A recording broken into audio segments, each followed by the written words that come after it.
Welcome to Discover Indie Film. I'm your host, Jeff Howard, and I'm very excited because I have filmmaker Hassan El-Amin with me. Hey, Hassan. Hey, how you doing? I am good. And by the way, when I say I'm excited, I think Hassan and I, we've been talking about recording this podcast for a while, right? We had to reschedule a couple times. That's right. But I'm glad to be here. Finally, together, we're going to do this. We are. And for those who can't tell, we are on Zoom. So I apologize if I'm louder than Hassan or if it's sound quality wise. Don't blame us. It's the Zoom Corporation. Send your complaints to them. And just glad to be talking to you. And I'm just over a cold, so I apologize for the sound of my voice if I don't sound normal. But anyway, Hassan is here because his film, The Strong Box, was at Film Invasion Los Angeles in 2021. And I'm happy to say it took home 2 awards from there. It took home the Audience Award for Short Film Horror, and it took home the Filmmakers Award for Outstanding Acting by an Individual. That was for your lead, Joseph Fox. And I'll add that the Filmmakers Awards are given out by a jury of your peers, which Hassan happens to know because the Filmmakers Awards are given out by the Filmmakers Board, which is at Film Invasion Los Angeles and Sherman Oaks Film Festival. We have a set of awards that go to shorts that are decided by fellow filmmakers who've had films at the festivals in the past. And Hassan was generous with his time and has joined the board and watched some films that way and helped decide future winners. And I always kind of like it when someone's won a Filmmakers Award and then they join the Filmmakers Board afterwards. I don't know. I like that closed loop or something. Mm-hmm. No, it's very cool. And you get an opportunity to watch a lot of great films and appreciate others' work and, keep that circle going. And I believe strongly that the filmmakers who care about watching other people's films, like there's some filmmakers who, when their film's in a festival, they show up for their screening and they go home and they're not interested in watching anything else anyone else did. And if you saw Hassan's face when I said that, he was like, that makes no sense. Like, we're filmmakers. We should want to watch us, we want to see what our peers are doing. We want to see, get ideas and just be inspired. It's so inspiring, right, to see good stuff. Yeah, absolutely. And the thing going through this, having this experience, I'm so much more appreciative of people that just get a film done, just the process. Having gone through the struggle myself, I'm very less critical of other people's work now these days. That's a very honorable position to take. And by the way, for people, so the Strong Box isn't out yet, right? Is there somewhere people can watch it? It is not. No, it's not streaming right now anywhere, but it will be soon. It will be soon. So, dear listener, just know that if and when Hassan has decided where he's going to put the film, we will update it in the show notes of the podcast, and you'll be able to watch the film. But because you're going to hear me go on about how fun it is, because it's horror comedy, which I think is like the perfect marriage of genres. I think like horror is a great genre, and then when someone throws in some humor, I just think it's the best because I always say it's the involuntary reaction. Like, the one thing a filmmaker can't fake is the laugh or the scare, right? Mm-hmm. It's gotta come, just naturally, organically. And I think that for me, just the mixing of the two is just, it's natural. I feel like I'm kind of a silly person. I like to crack jokes all the time, but also, I'm terrified of everything. And so it's just how I spend my daily life. That is the best thing I've ever heard from someone who's directed some horror is, I'm afraid of everything. This is my genre. Yeah, absolutely. When I first started thinking about writing, I read Stephen King's book on writing. And that's basically what he talks about is, he wrote things that terrified him. And he was just a person that was afraid of everything. What's in the closet? What's under the bed? Who's outside my window? And so I think we all have that if we really admit it to ourselves to some degree. And I just try to, put pictures and give life to it. Yeah, and he's a genius at making his fears translate to others, right? Yeah, so that's a great place to start. All right. Well, so you got a Stephen King interest. How did you get interested in film? How old did you get the bug? Oh man, I was really young, but I don't know if it was the bug for creating them as much as just the appreciation. When I was probably 8 or 9, my parents would take me not only to, the big Hollywood movies, but they would take me to little independent art house theaters. And we'd watch stuff like, Kurosawa movies and, Kubrick and just all kinds of filmmakers that, challenge audiences. And it just lit a fire in me, and I just wanted to learn more about this kind of work. And then eventually I started paying close attention to performance and actors. So I really got into actors for a while, and then cinematographers. And before you know it, I realized, somebody's making these. I didn't know that it was even an option to, pursue it as a career until probably around high school. I was in Detroit, Michigan. And then once I realized, it was something, there's a secret to the magic, I dedicated myself right around high school about, trying to figure out how it all worked. But I approached it as an actor first. And then my acting teacher at the time said, hey, well, now that you're going off to college and you know a bit about what it takes to do this, in front of the camera, why don't you learn more about behind the camera? And so I went to college. I went to Howard University in Washington, D.C., and just immersed myself in filmmaking and fell in love with it. And I put acting aside and just devoted myself strictly to directing and writing and just making these images. There's so many fantastic things in what you just shared, because first of all, your parents, amazing that they took you to the art house theater too, where you could see indie stuff. Because talk about a way to inspire a young person and show them, to me, that's as good as parents taking their kids to museums and stuff, right? Because it just shows you stuff. And then that teacher, he didn't even know that you had such an interest in film already, right? He was just assuming that going off to college, or did he get to know you a bit? Yeah, no, we talked about the type of acting I wanted to do. I mean, initially, of course, you begin mostly it's theater, but I explained, and that I wanted to do, movie acting, because that's what got me into the whole thing, was the love of movies.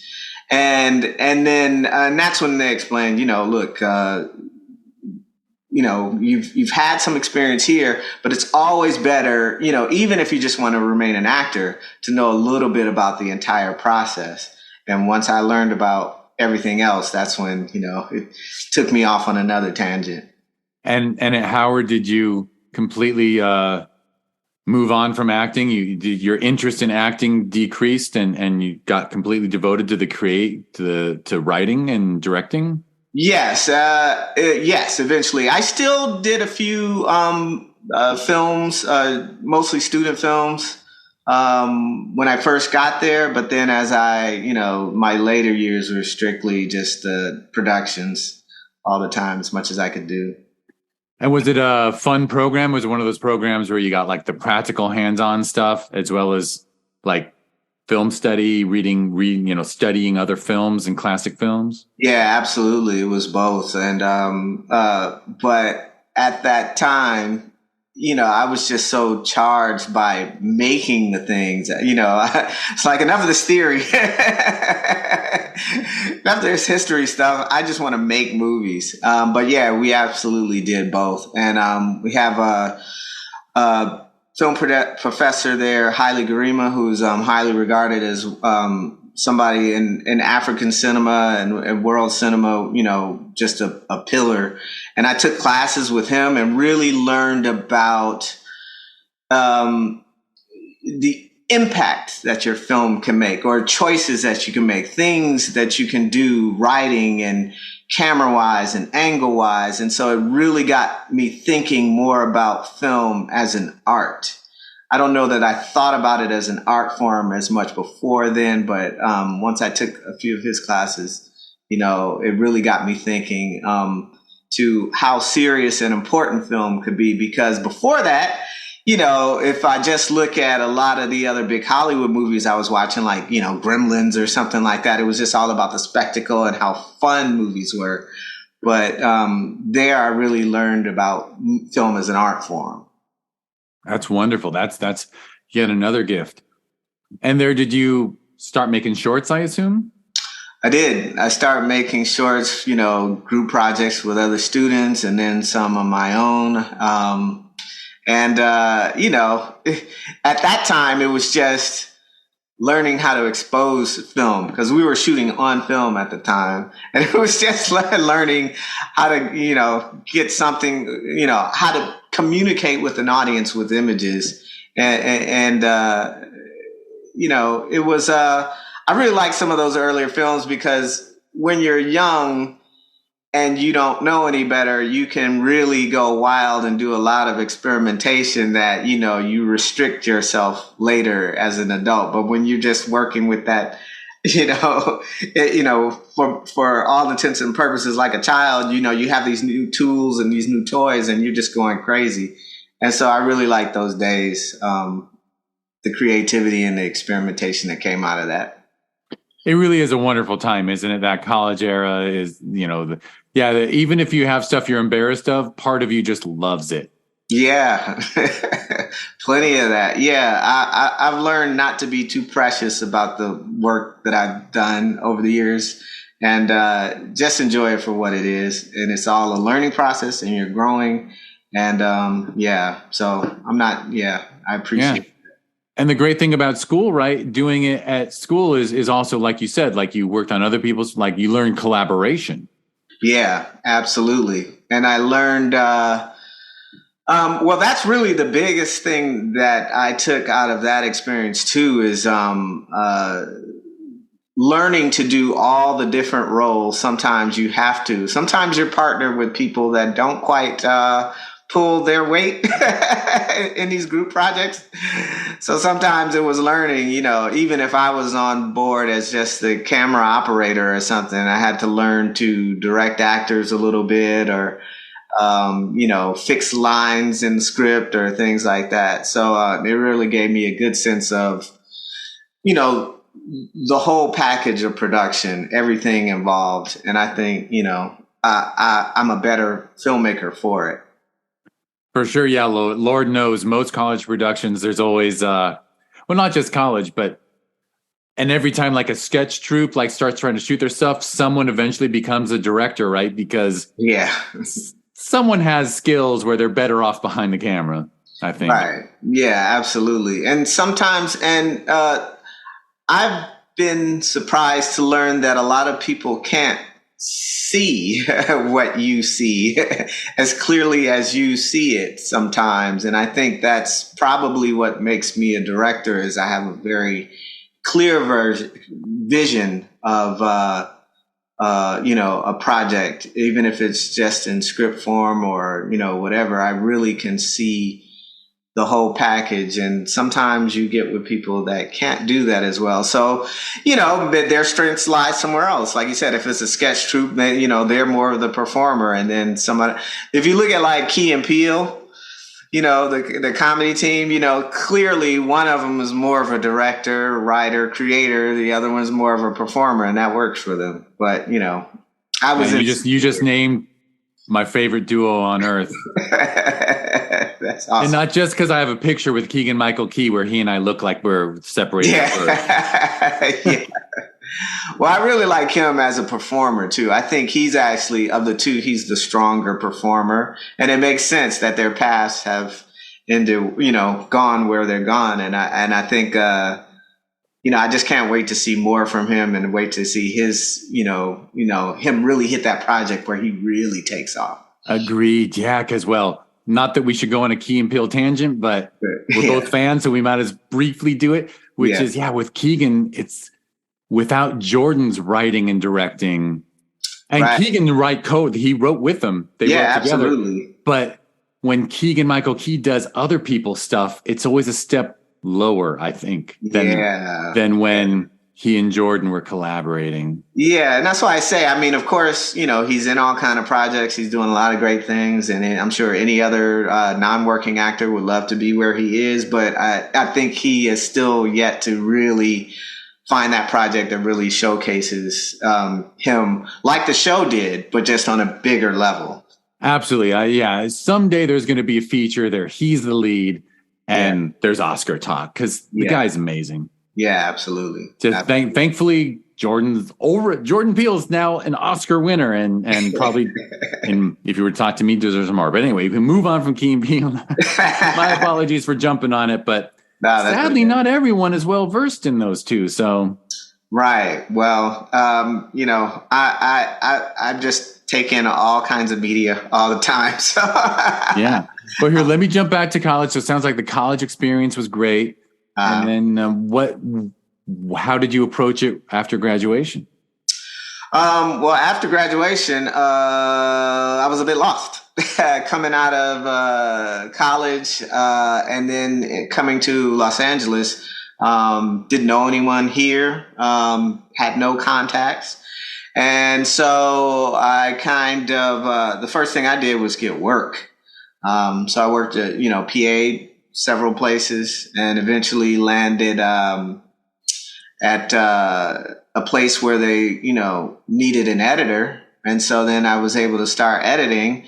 And so then once you're making money and you're kind of editing and you're doing anything, and I kind of let the film thing kind of drift away. And then I was approached by a friend to do a project. And the project didn't end up coming to fruition, but it lit the fire in me again to do something.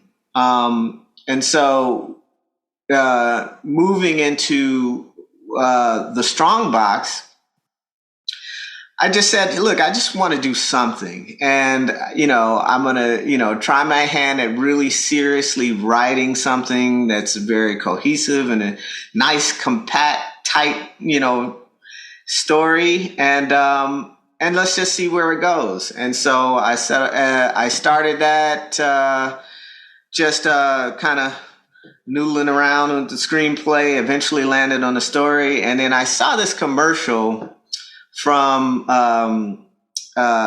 who's the guy that does Hamilton or did Hamilton? Lin-Manuel Miranda. Yes. He had an American Express commercial where he's talking about his process of creating Hamilton. And he did it over the years, just rewriting, fixing it, going back, changing it, giving it to new people, doing showcases, getting feedback, rewriting it. And he's just like, you have to keep working your idea until it's, perfect.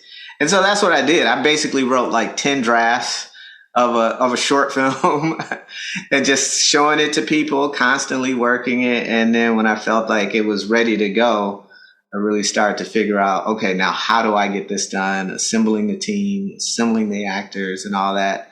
And it's just been a great experience and a great learning experience. And I can't wait to take that and go on to the next bigger and better thing. And did your years of, I assume editing was for a good chunk. Did you meet a lot of people there that you could turn to when you were putting together your team? Well, that's what I realized too, was once I decided, hey, I want to try to pursue this thing as a filmmaker, I realized I did know a lot of people. I met, actors and, cameramen and, a lot of creative people. And I realized that it was doable. When I first came out here, Hollywood was so big and just, I think I was a bit overwhelmed. And so I realized that over the years of just working, I made a lot of contacts now. I have a lot of, I understood a little bit better, the film festival circuit, just the whole thing. And so it made it a lot easier when I finally decided to approach it again.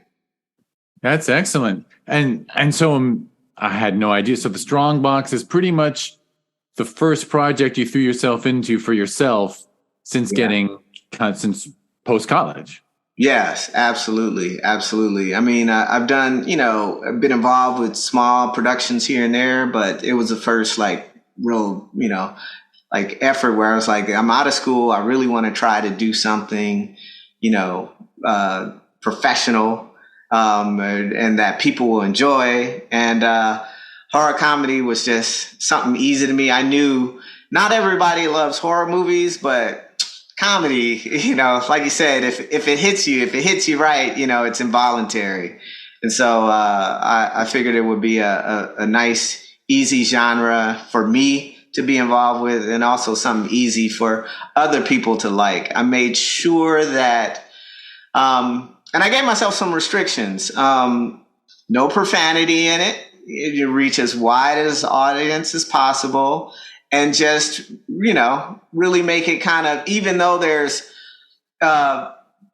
overtones, maybe undertones of, horror, there's some, disturbing ideas in it, but the comedy is forward and makes it easier for audiences to get into.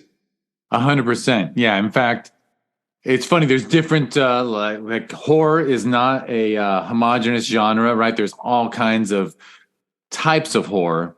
Mm-hmm. And there's the hard jump scares. There's the slow, creepy. And yours is kind of like, yeah, it's like the fun. Like it is a relatively, it's not a scary concept, but if it were real, it would be. Yeah. And that's where I feel like the horror comes into. When I think about what has happened and what happens in the film, if I was in the situation of my protagonist, yeah, it'd be terrible. but I wanted to make it easy for, and I have relatives that don't like horror movies, so I wanted to make it easier for them to enjoy. And just anybody who, is not a horror fan, something, just a light, easy way into it. Absolutely. And whole process, like writing the script, once you have the script, you did all your drafts and you were happy with it. Was it easy assembling your team? You had the people in hand, and did you have your lead actor in mind, or was that audition? Auditions. I did a whole audition process. I think I did like 2 weekends of auditions. I found, a lot of great actors, especially for a project where they weren't getting, paid a lot of money, but a lot of great actors and hungry people willing to collaborate. And, when I found my lead, I knew right away.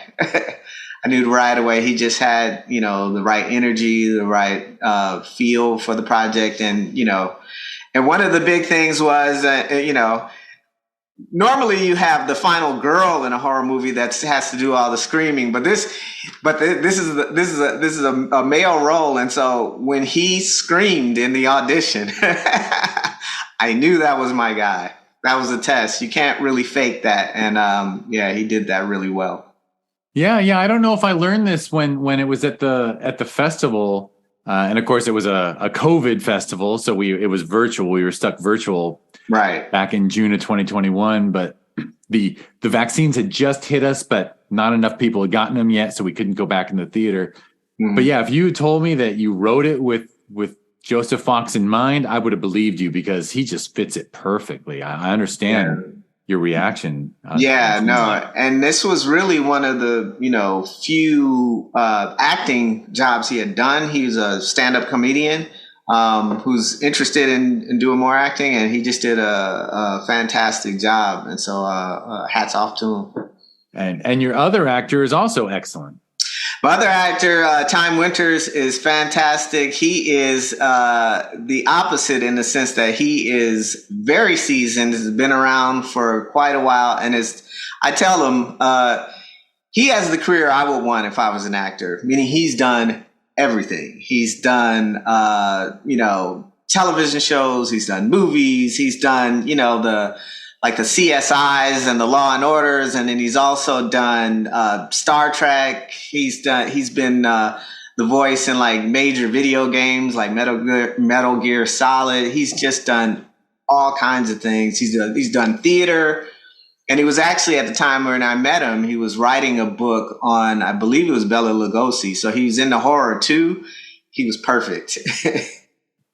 He is, and Lord knows when you see him, you do say to yourself, "Oh, I know that face. I've seen him." Like, yeah, there's something Yeah. special about a character actor who's just had a long career and Yeah. knows what to do on set. That must have been great because you had a film set rookie and a film set veteran there collaborating. Yeah. And it was a bit scary for me because, you know, I'm also a new director. And so, you know, one of my fears was, do I have what it takes to not only get what I need from this actor that has a little bit less experience, but also will I be intimidated by this actor that has so much more experience than me? But he was very gracious, and Time Winters was very gracious and very easy with me. And Joseph was very, very game to learn and do whatever it needed, you know, that the role required. We did some stunt work and everything, and he was very game for that. And so, yeah, it was a great experience. Yeah, well, actually, I meant when you were talking about how you do read things and you get a vision. I think actors, if they know the director has a vision, they're just happy to go with it. The only thing that frustrates them is if the director isn't sure, right? Right. Yeah. And that's one problem that I've not really had in life. It's like, hey, do you want to eat this or eat that? I always tend to know.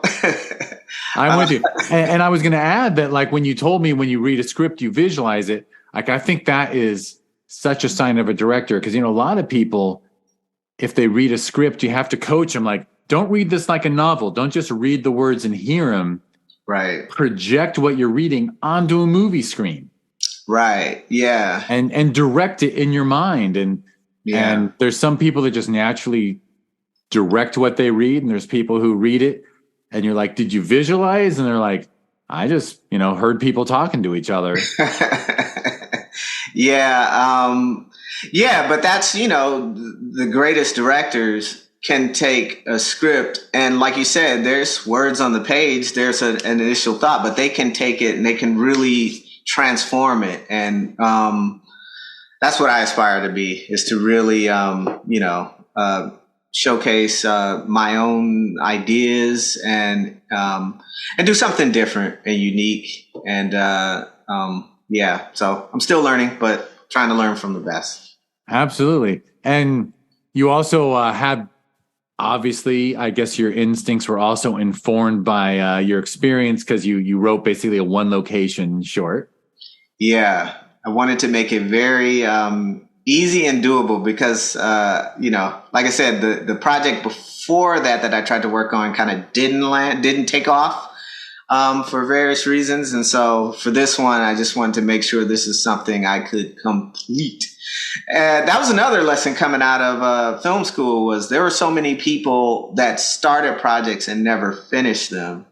And I just know that, you know, in this industry, even if your project's not that great, if you complete something, if you have something that someone can watch on the screen, there's all kinds of people, and anything you do can find an audience. And so I just wanted to make sure I was going to finish this project, and when it's done, somebody's going to like it, but I have to at least get it finished. And so I just wanted to set it up from the writing to the production to the post-production, just make sure it's something that can be easily completed.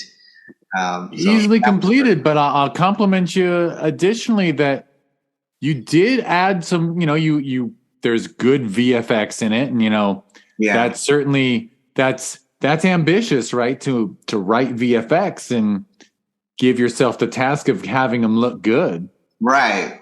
Well, earlier we were talking about Avatar and the simplicity of the story.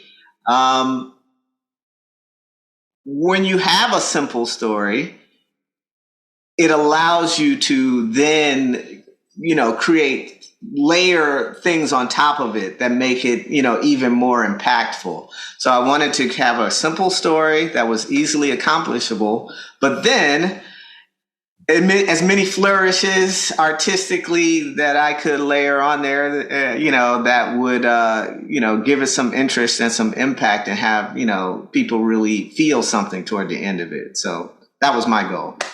Excellent. Well, I think goal accomplished for sure. And I guess I didn't ask. I mean, so I saw the film for a June 2021 festival. And for those who can't do the math, that was about a year and 3 months into a global pandemic. Yeah. Was the Strongbox all done before it hit or during? So, yeah, we actually began production just before the pandemic. And then, I had this idea of this fantastic festival run where I would be going to different places all around the world and meeting all these people. And I literally, just as I was finishing up the last credits on the movie, I think it was the actual show. So I marked the actual pandemic by, there was a Friday, I can't remember the exact date, but the NBA shut down and they said, yeah, they killed the rest of the season.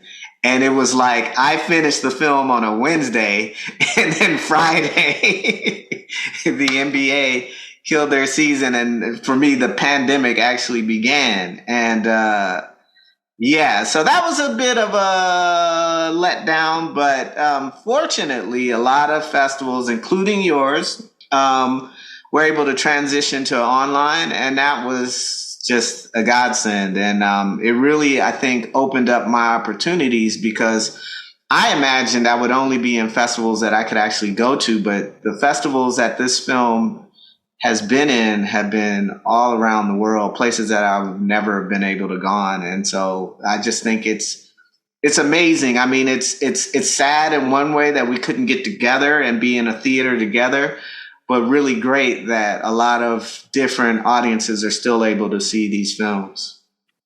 Yeah, it was definitely a double-edged sword on that. Yeah, and especially because a lot of festivals shifted with the virtual thing of letting people who couldn't attend do a Q&A by Zoom and stuff. So yeah, all of a sudden you could travel to Japan virtually or whatever, right. It's something else. Yeah, no, it's really impressive. And, I think, coming out of the pandemic, as we see, we're here on Zoom meeting. It's something that's still going to be with us.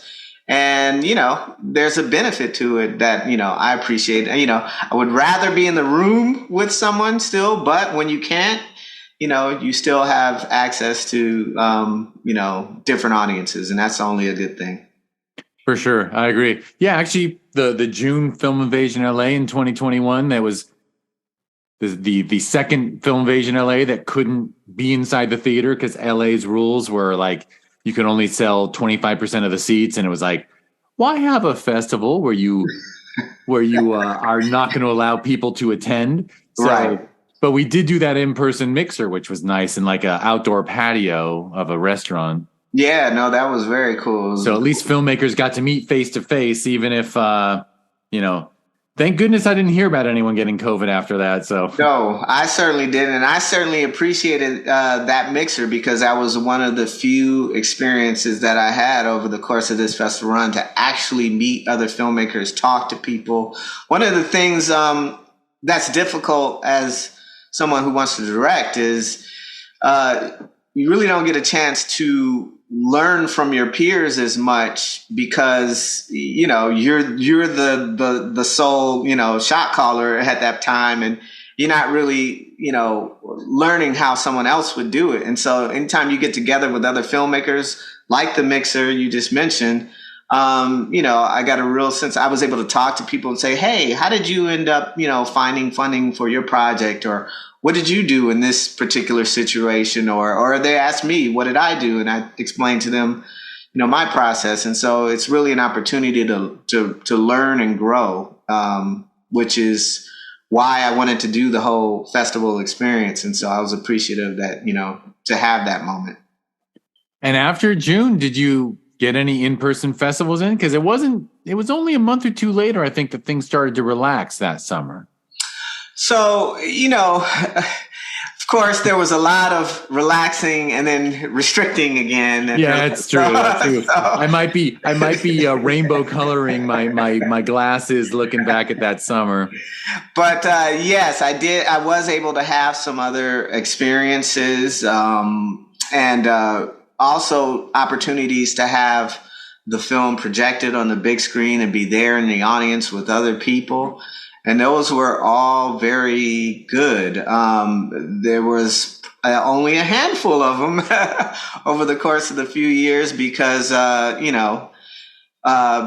depending on what the restrictions were at that time, So now I think I'm hoping we're kind of coming out of that and we can do more in-person experiences, but, we'll see. We will see. And so was it super inspiring after the festival? I assume your festival run is wrapped now?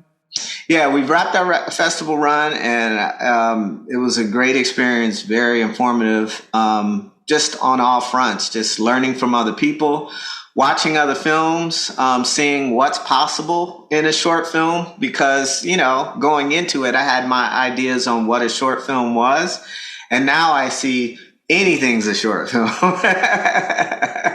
As long as you're engaging and entertaining audiences, anything can be, a great project. And so it was just great seeing all that, meeting people, making contacts, and the impressive thing was, I didn't know what people would think of this film or my ideas. And so it was fun seeing what people thought, their reactions, and again, not just American audiences, but internationally. And it was just amazing. And I assume it gave you the bug to make more films. The bug grew, right? The inspiration grew. You're definitely going to do some more. Absolutely. So over the pandemic, well, I guess it would be a year later, I did a pandemic project, which I, had to follow, protocols and everybody's masking and all that. But I did another film called We Are Beautiful. It was a very short film that I just caught the bug and I wanted to do something. So, grabbed, the same team as before. And, we shot mostly outdoors for safety. Got people tested and all that, and really tried to do it safely. But just another small horror short film, again,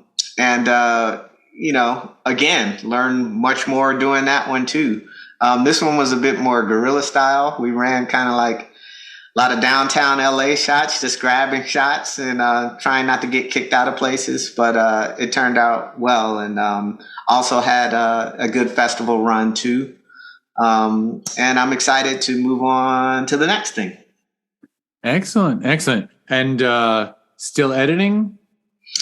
I'm still editing. That's how I make money and live as an editor. But by the way, kudos to you on that, because I don't want to insult the waiters and the bartenders and the personal trainers, but yeah, Lord knows I think it's a healthier thing for a filmmaker to have a film related gig to cover the rent and whatnot. Yeah, it does help indeed. And in particular with the editing. So when I chose or decided to pursue editing as an option, it was of the mind of, well, it's not directing, but perhaps this could lead to it more so than, being a costume designer or something like that. No shade to the costume designers out there, and in editing every day, you're visualizing how this thing could be in the end, and you're trying different things, you're working it, you're going through the process. And I feel like, then when I do my own projects, it's just, I already have that skill. I already have that training. It's not a leap for me to, even when I'm on set shooting and visualizing shots, it's very easy for me to connect the dots in my mind. And that way, I feel like, you don't have a situation where you have people kind of, on set. Does he know what he's doing? I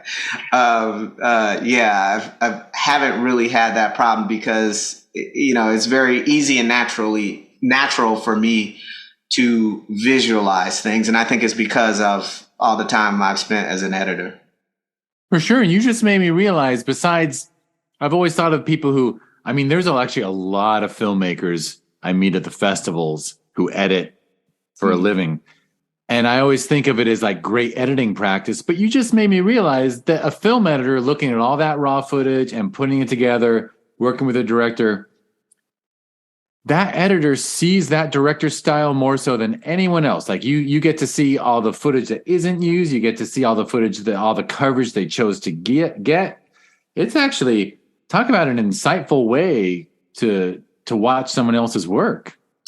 Yeah, well, that's the other good part of it. It's school, in a lot of ways, with a lot of different styles. I come across people that are, they have a vision. They're very strong vision. They're very decisive. But you also come across people that kind of, they need to see it take shape first. And so it almost allows me to be editor and director in helping get it closer to the vision, that someone has. And sometimes, frankly, they don't quite have a vision. So sometimes, you are, director and editor at the same time, uncredited, but but it doesn't matter to me as long as, I'm developing and learning and growing. And it's something that I enjoy doing. So even if I never became a director, a paid director, it's still an enjoyable way to spend my time. Well, that's excellent. But you are directing now. You got 2 films in what sounds like about a 2-year period. So that's pretty good. Yeah, I really appreciate, all the people that were, willing to take a shot on me and work with me. And, it's fun just being able to collaborate with people and get different ideas together. And I'm learning much more how enjoyable that collaborative process is, because a lot of times as an editor, I'm just alone in the room by myself.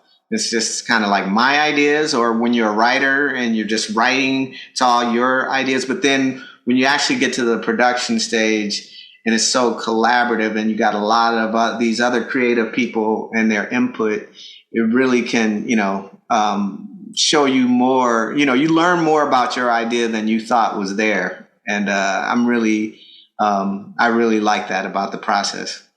Absolutely. Wonderful that you enjoy the process. I think it's going to be the rare filmmaker who doesn't enjoy the process as much as the result.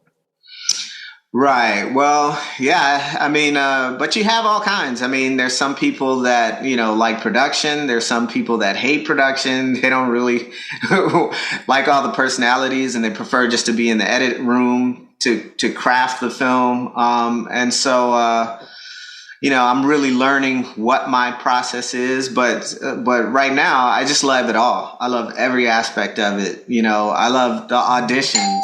I love, the editing, the writing, just every part of it. So it's all good for me. Excellent. Most excellent. All right. Well, and are you planning another film for 2023? Is that on your radar, or just the festival run for the last one? Yeah. So right now I'm writing and just crafting. I want to do something a little bit more serious this time, just to kind of exercise that muscle, because it's very easy for me to crack jokes and laugh and be silly.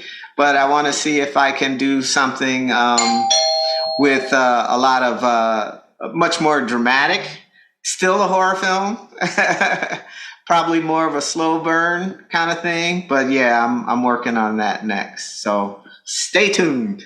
Stay tuned. And I feel I'd be derelict before we go. I just got to ask, you love comedy, and I know you started with acting. Are you ever tempted to perform again, or is that long hung in your past?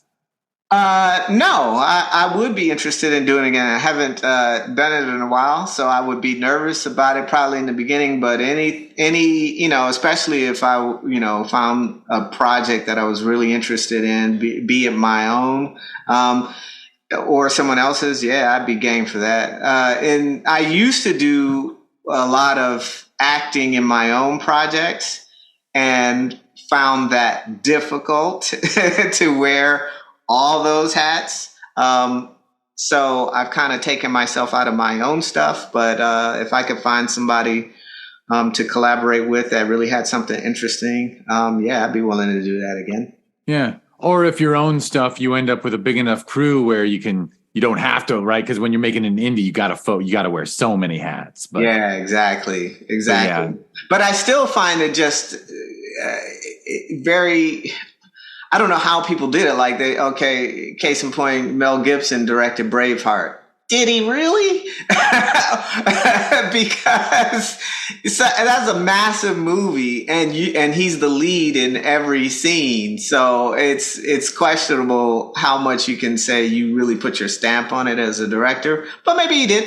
Maybe he did. Well, no, I think you're totally incisive there because I won't name names. I'll name a name, but I won't name the person who shared it. But when I was in school, might have been college. When you grow up in LA, some people's parents are in the industry, and somebody's dad, who I knew very well, was a key person involved in Dances with Wolves, right. Kevin Costner.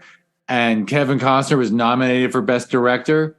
Mm-hmm. And this gentleman told us he had no idea what he was doing. It was just everyone the studio hired to be around him, the right editor, the right cinematographer, all these. Everyone made the decisions for him, and he just acted in it. Yeah. And then everyone gave him credit as Best Director. And honestly, he was just in a little cocoon of talent. And he would say, "Shouldn't we do this?" And then everyone would go, "No, let's do that." And he got nominated for Best Director, which was kind of funny.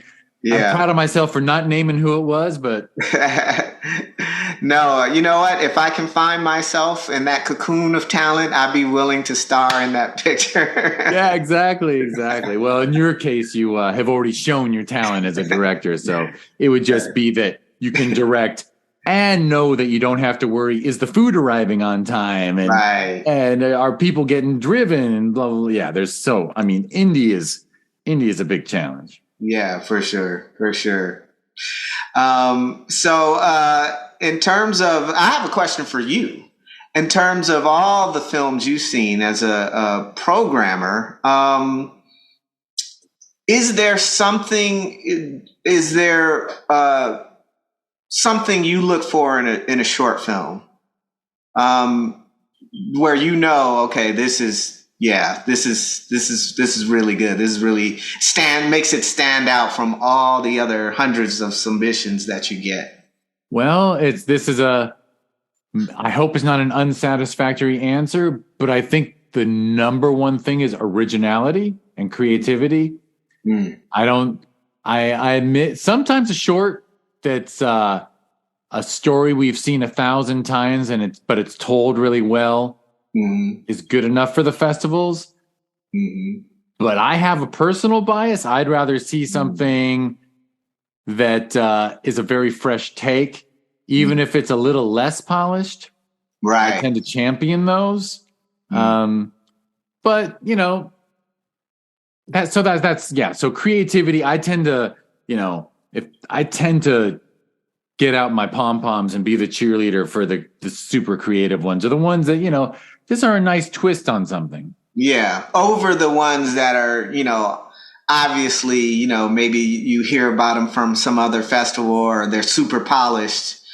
You're looking for more originality or creativity, or that's what Yeah, I mean, if something's super polished and original, woohoo! I start applauding.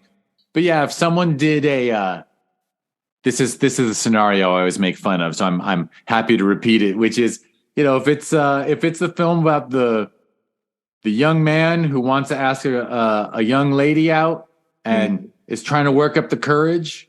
Well, Well, I've seen that 1,000 times from Hollywood. Like, you better be, you know, like, Yeah. I'm not sure that story could be polished enough for me to not want to block it from the festival. Even if like other members of the jury Yeah. enjoyed it, I'd be like, let's stick with the, I can there. Let's just go back to those dating films from the 80s if you want that. I don't know. That's my bias. And yet that's every beginning male filmmaker's first film or journey is, I think it is. You got to get that It's one out of hard the not way. So I'm sure you see a lot of those. Yeah. I guess I have forgotten what it's like to be in your 20s or teens. I don't know. I just gave away that I didn't figure out how to ask anyone out until my 20s. I don't know. Yeah. Well, again, going back to, just seeing, going through this film festival circuit and seeing a lot of these films, I'm, very impressed and excited by all the different things that I've seen and what is a short film. For me, I feel like my own stuff, I'm a little bit more restrictive in terms of like story, a cohesive story, but a lot of times people make a short film that doesn't necessarily have a beginning, middle, and an end, maybe it's just a snippet and it's perfect, and it works. And I just, the amount of different creative expressions that I've seen over this time have just been amazing. And you must have a hard job trying to, pare all these down. Or do they reveal themselves very quickly? I think it's the latter. There's a jury, so really the selection process is downloading the jury votes off of Film Freeway and sorting it from best to worst, and taking the cream of the crop. But then obviously where you draw the line, that's where the art comes in. You might pull I might be like, well, if we grab this one from below the line and replace that one, that's where my own personal opinion might fit in a little, Sure. But thankfully, our festivals are ranked in the top 100 for best reviewed. So we get a lot of submissions. So it's actually not that hard to pick out the good stuff, right? I mean, you, as a member of the jury, was it hard on the Filmmakers Board to rank your top 5? I guess, the times in which I was doing it, there were moments where it was a little challenging. And then there were moments where it was like, yeah, very obvious. Sometimes it is really tough. Sometimes, no one's ever done it to me. But if someone, by the way, I'm giving away, I don't think it's a giveaway. I'm proud that the Filmmakers Board does ranked choice voting, as they call it. So you just give 5 points to one film, 4 to another, 3, 2, 1, and whoever gets the most points gets that award. Sure. But that way, I love that if a film is second place on everyone's ballot, it's probably going to win. Yeah. But that's how I believe democracy is supposed to work. I hear that that avoids the extremes in politics, but I don't want to go into politics. Yeah. But no one's ever challenged me and said, you know what? I'm going to give 4.5 to 2 films and then 3, 2, 1. But if someone did that, I'd respect it. I'm like, sometimes it is like you just can't pick. Sometimes it's like, yeah, I really love these films equally and they're different enough that I see them as equals. Yeah. But no one's done that yet. No one's ever said, I'm going to give my top 2 4.5 each. But in theory, you got 10 points to hand out and you can do it any way you want. It's more than 10. I just had terrible math. I think it's 15. No, whatever, 18. But anyway, yeah, because 5 plus 1 and 4 plus 2 and 3. No, whatever. I'm wasting time now. But yeah.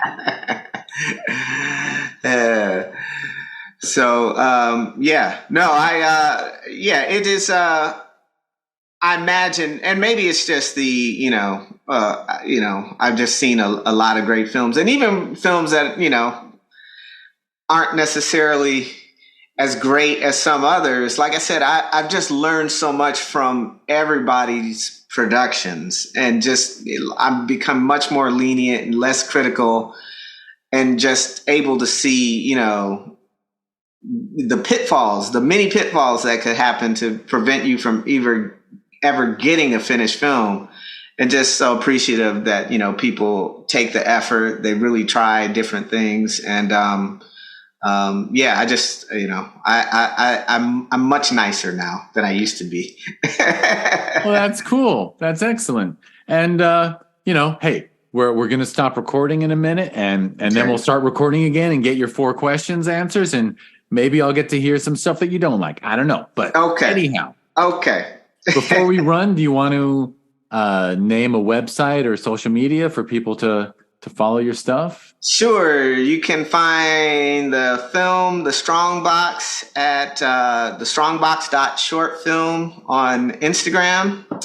And myself, I'm Mr. M.R. Hassan El-Amin, HASSANELAMIN on Instagram as well. Excellent. And everywhere there will be clickable links in the show notes. I'm pretty good about that. So people should check out this stuff. And that is, so now I am going to ramble off my stuff. So, hey, thank you everyone for listening. This is the Discover Indie Film Podcast, where the cream of the crop from the festival circuit gets a chance. This whole podcast started because the film festivals I program, we got a nice 15-minute or so Q&A at the theater after every film, but boy, 15 minutes for a filmmaker to talk about their work. And in those 15 minutes, we got to open up to questions from the audience. And sometimes those questions, sometimes I'm like, could we please ask something better than that? But anyway. So I just said, hey, let's talk to people on, I had a podcast microphone for a silly reason from a friend. So I was like, hey, let's let people talk at length about their work. And so please like and subscribe to the podcast. And the podcast itself gave birth to a TV series on Prime Video. So if you want to be a very nice person, go to Amazon Prime Video, hopefully on a big TV. Don't watch movies on your phone, but open the Prime Video app and type in Discover Indie Film. It'll auto-complete somewhere along the way. And there are right now 7 seasons of excellent short films from the festival circuit that came together as that. And we talked about Hassan's film, The Strongbox, won awards at Film Invasion Los Angeles. If you want to learn more about that festival, we hold it every June, which means I got to start watching submissions now because we're getting a lot of submissions. I actually told myself, first of the month, next month, I'm going to start watching every night. But anyway, and I'm very lucky because I have a very kind wife who actually enjoys film as much as I do. So we watch them together. But anyhow. Very cool. Yeah. So, also, if you want to learn more about Film Invasion Los Angeles, you go to filminvasionla.com or at filminvasionla on social media. And there is a sister festival every November called the Sherman Oaks Film Festival. That one's also ranked in the top 100 worldwide for best reviewed. And you can learn about that one if you go to ShermanOaksFF.com, and it's at ShermanOaksFF on social media. And one last thing I'll always mention now is that because I have no respect for my personal time, I started one more thing besides programming 2 festivals and doing this podcast with a little TV series born out of it. Films are great. They deserve platforms. So myself and a partner created a platform called Hi TV, HITV. It's a smart TV app. Editor's note, every time I say Hi TV, I should have actually said TVHi. The service has been rebranded. It is called TVHi, as in watchtvhi.com, TVHi. And you can learn more about it on social media if you go to @watchtvhi. And that's always TVHi. Back to the podcast. They are great films. And they're even a little better if you watch them when you're high. If you live somewhere where marijuana is legal, I highly recommend Hi TV. I recommend responsible drug use. I got friends in recovery, so I don't take that lightly. But fortunately, I won't go into a big... I'm just giving away that I'm so old that I still see marijuana as a dicey subject. I think it's just about everyone's accepted. It's around the same as alcohol and probably better for you. So anyway, I'm going to get myself in trouble someday with these talks. But there's really great films on there. And there's a smart TV app on Amazon Fire TV and Roku TV and Apple TV and Android TV, iPhone and Android. So, hey, enjoy that stuff.